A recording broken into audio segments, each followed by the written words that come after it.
আমি নিয়মিত নামাজ পড়ার চেষ্টা করি, কিন্তু মোবাইলে নাটক সিনেমা দেখতেও ভালো লাগে, মাঝে মাঝে দেখি। প্রশ্ন হলো, আমার নামাজ আল্লাহ তাআলা কবুল করবেন কিনা? ভাই, নামাজ হয়ে যাবে ফরজ যদি ঠিকঠাক মতো করেন, কিন্তু আপনি নামাজও পড়েন আবার নাটক সিনেমাও দেখেন, হারাম জিনিসও দেখেন, এর মানে হলো আপনার নামাজটা ঠিক মতো হচ্ছে না।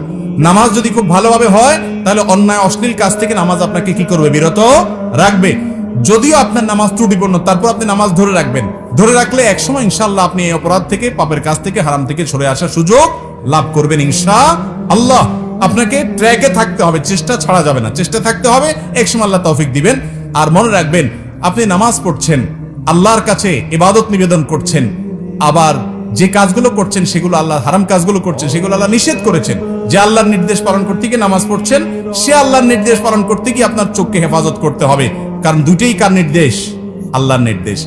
হারাম জিনিস দেখাতে সাময়িক আরাম হয়, স্থায়ী আরাম হয় না। চুলকানির মতো, যখন চুলকাবেন খুব মজা লাগবে, চুলকানি শেষ, এরপরে জ্বলবে। আর চুলকানির সময় যদি না চুলকায়, একটু ডলে ডলে চুলকানিটা থামাইয়া দেন, তাহলে দেখবে না, জ্বলবে না।